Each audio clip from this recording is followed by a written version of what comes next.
Oh,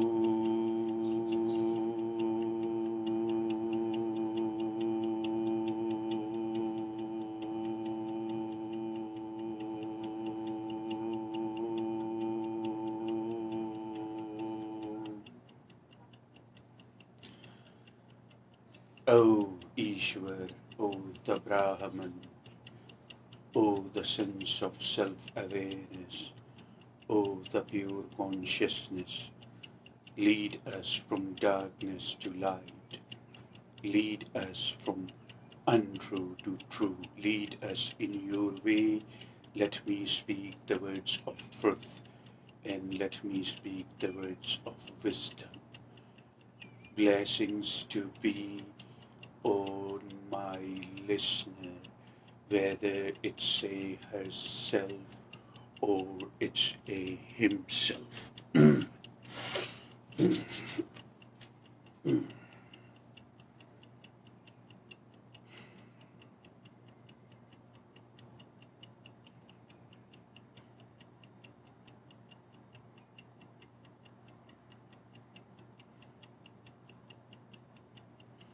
There are some good useful tools to lead a balanced and peaceful life. These tools are useful and these tools are prominent.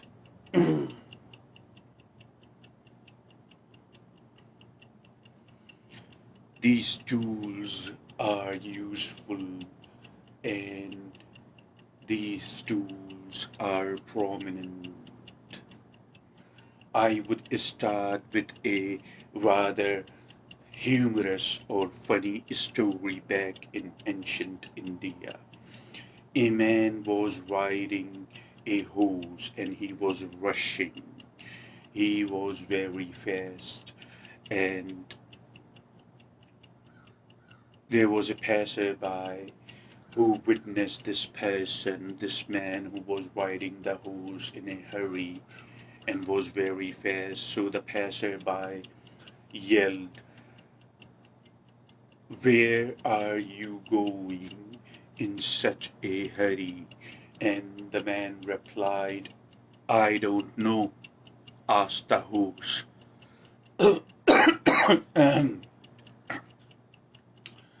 So most of us humans, unfortunately, are living our lives like that because we have no focus.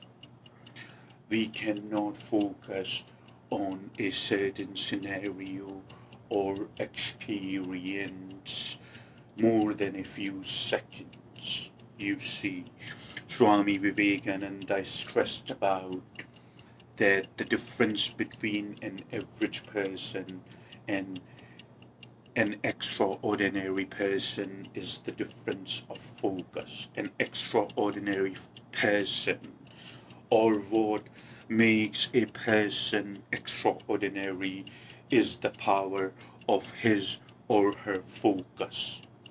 You see. Now, in meditation, what we do, or in Kriya, not only we raise the life energy, but we free our focus from all the things around and all the thoughts around. A focus can be distracted, not only the things outside, but when we perceive our thoughts in any given moment. Now, are you following what I'm saying to you? A focus can be distracted, not only the objects, people, and the perceptions from outside, but when we are perceiving our own thoughts. Have you not caught yourself in a situation where a person is talking the entire universe in front of you and you're thinking about something which has happened or which is going to happen? You cannot have a thought about the experience or the moment when you are perceiving the moment. It's not possible. Nature does not allow that. However, we will not be too deviated. We will not be too deviated from the topic right now, the message that I am delivering, because I have been in a state of meditation for quite a while now, and still am, and it just dawned, or rather, it just happened to my awareness that I should speak about this and give humankind some useful tools. So first thing we need to focus on is the focus. So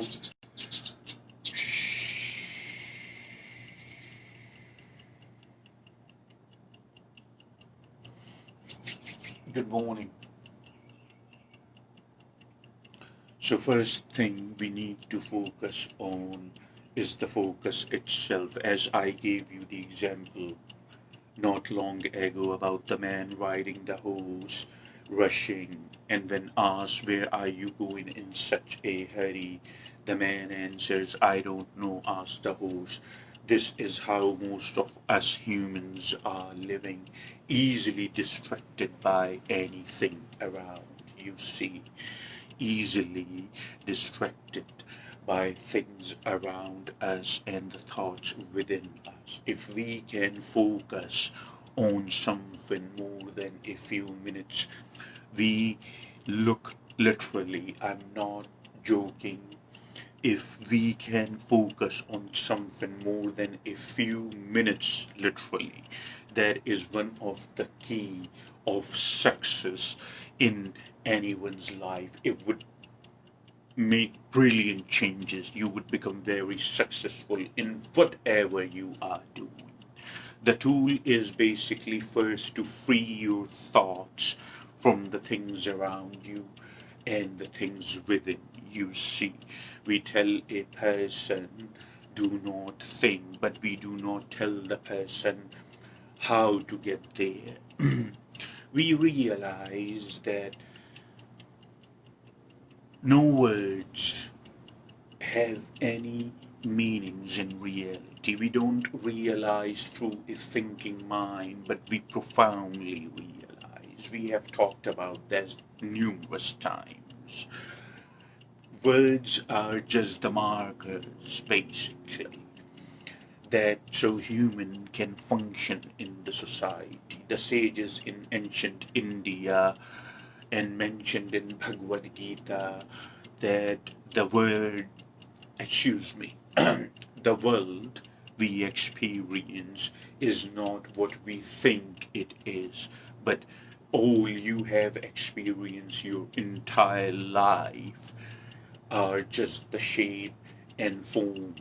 When we look through at when we look through this awareness to any experience, our perception becomes more clear, and it's easier to zero the thoughts or zero the mind. You see, zero, excuse me, when we look at any given experience through that perception and clarity, it's easier for us to zero the thoughts or not to brood on thought, no matter how compelling a thought is. You see, not to brood on it. Every human on this planet has experienced so far just the shape and forms. Sanskrit, we say nama rupa. If you take all the words out from the experience you are experiencing right now, hypothetically speaking, or for example, if you take all the words out of this very moment, what you are experiencing, all remains are the shapes and are the forms, colors. You see, this is what we understand experiencing life on rather bigger reality.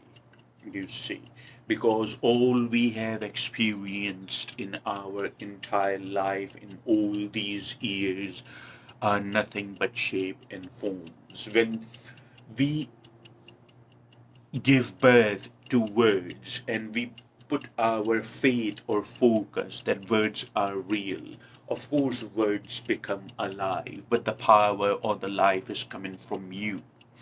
Words don't have a life or existence of its own. You see, you give birth, I give birth to the words, and words give birth to the thoughts. Words are being rearranged, words are being rearranged in form of expression, and that's what we understand as thoughts. Thoughts can distract us easily, you see. So when we bring this awareness, in our perception, it's easier for us to let the thought subside as it arises. It would subside, and after a certain period of time, it would just leave you alone, no matter how compelling the thought may be. Mind always tells you this is real. I have a lot of experience with this. You gotta listen to me. It's very compelling. But mind is not solely your mind. Remember, just remember the word remember. You remember that your mind is not your mind, is the mind of all humanity. Just because you are having a thought, it does not mean the thought is personally your own thought. Just because you are having the thought in any given moment, it does not mean the thought is personally your thought. So remember, no words in reality have any meanings, you see, including the names, the date of births, the places, the events, the birthdays, all places and all the commodities, all the objects, they have no meanings in reality. So please remember that. That's number one. And number two is when you bring that kind of clarity in your awareness, it's easier for you to subside the thoughts. When a thought arises in your mind for the first time, it's very potent. When you perceive a thought, it means that you are perceiving everything that you know already. So for one, there is no wisdom to perceive something that you already know. But when you perceive a thought for the first time, it is potent. When you do not volunteer yourself or consciousness on the thought, it loses its potency and ultimately subsides and it leaves you alone. When you free what you essentially are, when you free your awareness, when you free your consciousness from all the thoughts and the objects around you, then you have more focus naturally. You don't really have to raise the focus, you have just uncluttered yourself from unnecessary happenings, and focus is always there. So first thing is to have tremendous focus no matter what you are doing. have focus, and you would be very successful. Not only you would be very successful, but you would feel very free. You would feel very liberated spiritually.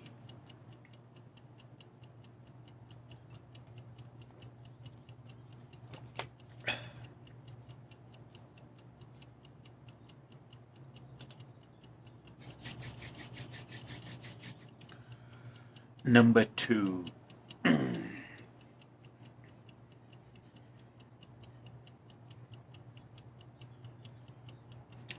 Number two is sharing is caring. Learn to share. Learn to share. You want something in your life, you would get it, and you want something in your life, you work towards it. But remember something, whatever we have, it's not ours. It's given to us as a tool to shed our karma. When we liberate ourselves from the needs, when we transcend ourselves from compulsions, there comes a time that we realize the commodities and the objects have no meanings, basically. And we don't desire for anything. When we don't desire for anything, when we have the sense of fulfillment and completeness, then everything would be given to you without you being asked. Excuse me, without you asking for it. You see, everything would be given to you without you asking for it. I experienced that for the most part of my life, so I know it from my own experience. Learn to share. Not only if you see somebody who is struggling and do not have much, and if you have something, clothes, food, anything what they are struggling for, and they have less or they don't have at all, while you do, learn to give without having an expectation that I would get something out of it. You see, it would make you strong spiritually. It would give you strength spiritually.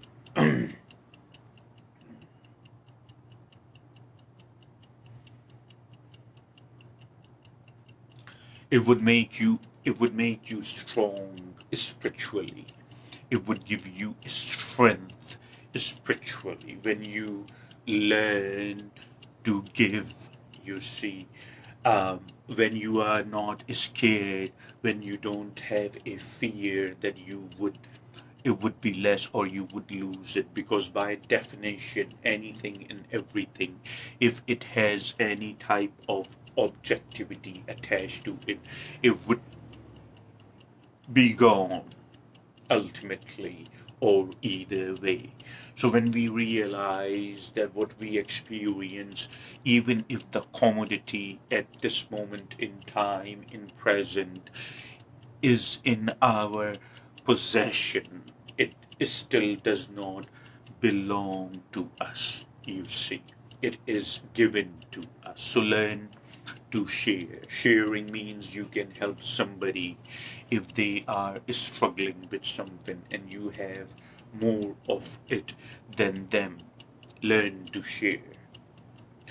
Learn to share without having an expectation in return. Give. And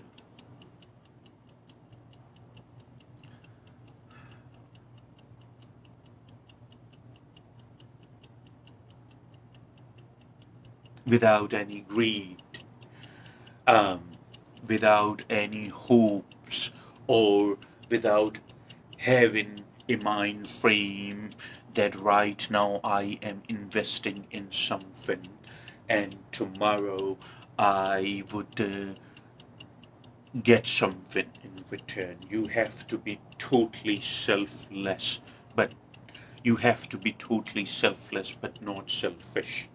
Self being selfish is extreme deterioration in your spiritual growth. You see, you can get stuck in numerous reincarnations or numerous lives just because by being selfish. So learn to be selfless. Give not only the commodities if somebody needs something, but also the words of kindness, not also the words of truth, by the way, and also the words of wisdom. Spread that around, you see. If somebody is asking you about an advice, whatever the wisdom you have, whatever the intellect you have, and even if you are focused, or rather more focused than an average person, then it's even remarkable, you see. Give them. Do not give anybody false hopes that everything is gonna be okay. Things like that are not helping us. Things like that are making us feeble. But rather give them the clarity and the awareness to look at the moment which is making them uncomfortable and teach them how to detach yourself emotionally from the situation. Please remember something. You can resolve any situation, no matter how difficult or hard it is. I'm repeating myself, please follow my words.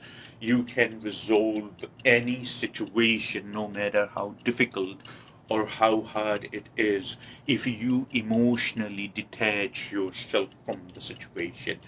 And I would even tell you how. You see, I do not just tell you, oh, don't overthink, but I also tell you how not to overthink. Same goes to this experience or a difficult situation, a difficult moment, a chaotic situation, no matter what that is.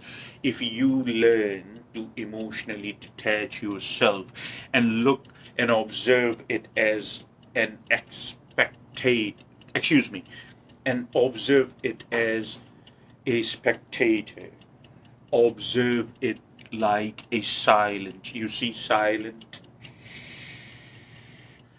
like a silent observer, then you can resolve any situation at its best.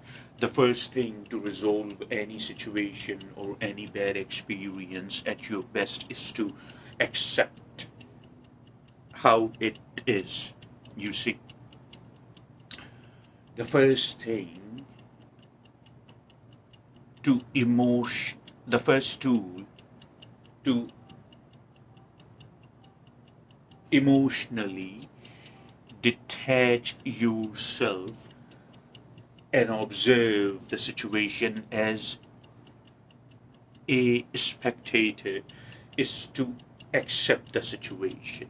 There is a difficult situation that arises in our lives, and since we have no control of our emotions, our mind and body, our immediate response sadly becomes to get rid of the situation, no matter what, but to get rid of the situation. Accept the situation first as it is. You see, for instance, there are two types of situations that may occur in everyone's life. Situation number one is a short-term situation. Somebody got in a little bit of trouble. Somebody is having or facing a difficult person. Somebody is having a stressful day. People are not being friendly to somebody. I mean, these are small short-term situations. But there are situations which are longer terms, which have longer repercussions. For instance, I would give you an example. Hypothetically, I have a disease. Hypothetically, for example, and the disease is a very long-term disease, means there is no cure for disease. You see, that is a long-term situation. If you freak out or I freak out about it, I would never be at peace within myself.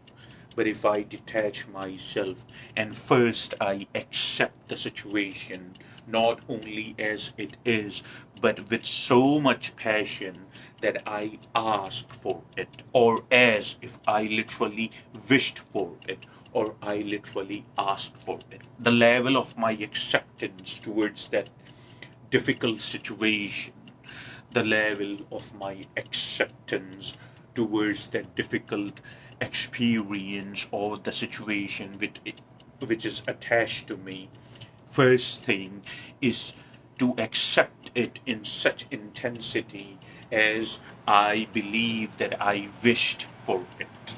You see, when you have the total acceptance of a difficult news, when you have a total acceptance of a difficult situation, which is a long-term case, then you have more strength to do something about it. Please mark my words. When you accept it profoundly, not through a thinking mind, not verbalizing in your mind, I am accepting the situation. Not like that, but profoundly when you accept it from your very core, you can resolve the situation, or at least remain in the peace within. You would not be in the conflict.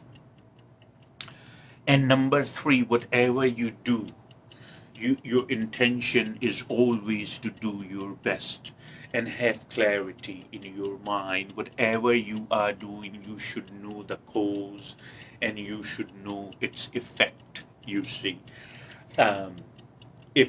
you see this outfit. I would give you an example to make you understand. You see this outfit here. This outfit tells you this person knows. This outfit tells you this person knows his purpose.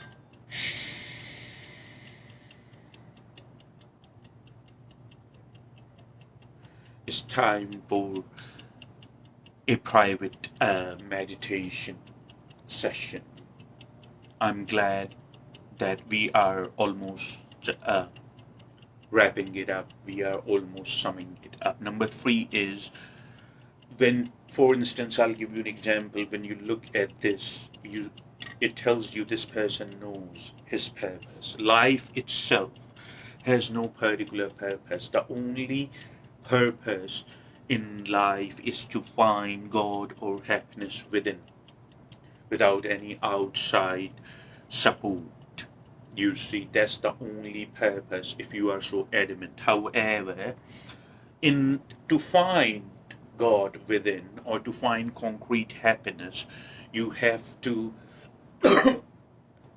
focus on the clarity, rather not the purpose, but you have to focus on the clarity. Okay, this is my job, or this is expected from me. A Swami knows what is expected from a Swami. A yogi knows what is expected from a yogi. You see, yogi is not only working, Swami, sage, rishi, a wise person, not only working his or her happiness or towards his or her mukti or ultimate liberation or moksha. These beings are not only working towards their own moksha or mukti or ultimate liberation. See, October. October, slightly cold here. But anyway, nothing too serious. By the way, feels October, very beautiful. So, a Swami, a yogi, a rishi, a wise person, not only they are working towards their own mukti, or not only they are working towards their own moksha, but while doing so in the process, they have clarity that they are serving a purpose. The purpose they are serving is to bring happiness and clarity and lead others to the same path if this path is working very well for themselves. You see. So when you look at somebody like this, you know this person knows the purpose. When you look at a person or a life savior, a doctor in their gown or their medical um, scrubs, um, you realize this person knows what they are doing and or what is expected from them. This person knows no matter what happens, I have to save lives, I have to cure people. So have clarity. Whatever you want to do, have clarity about yourself. You go into a university, you go to a high school, you go to a college or any number of places, and you ask, what are you doing or why are you doing? They would tell you, I don't know. Sometimes the answer may be, I don't know.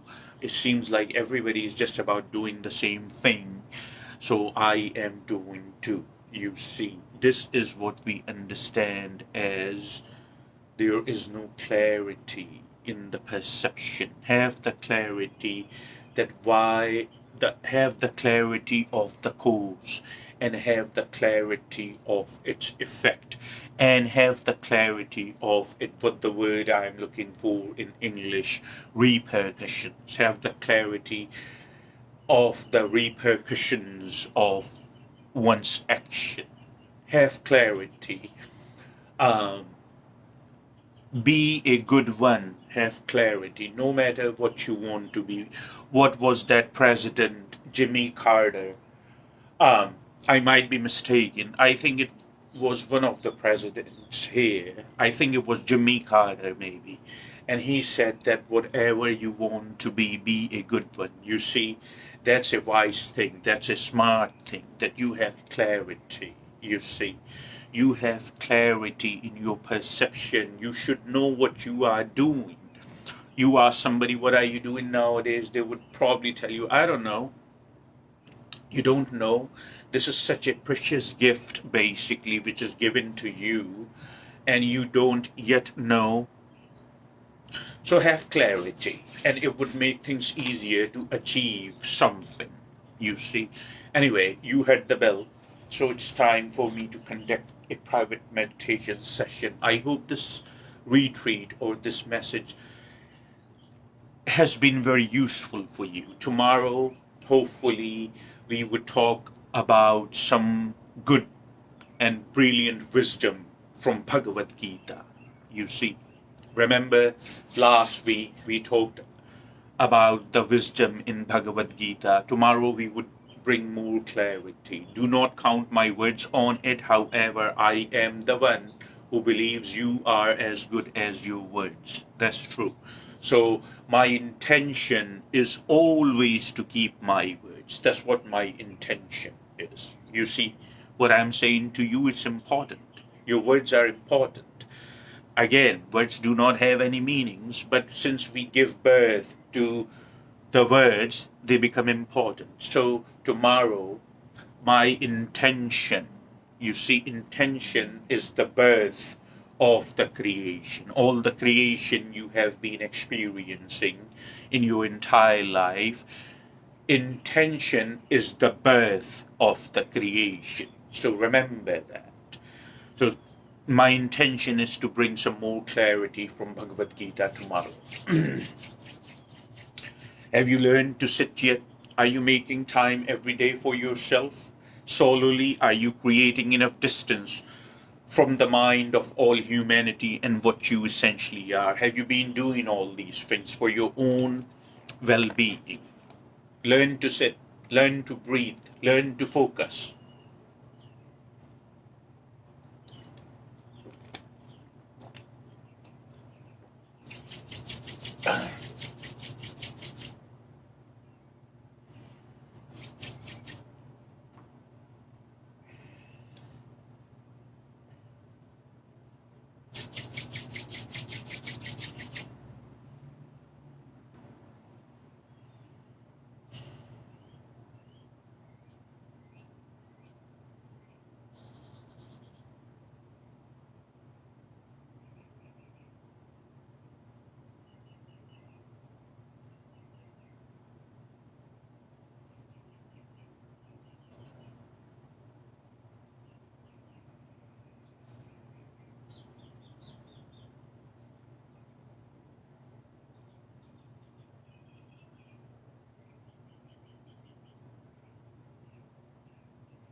Om.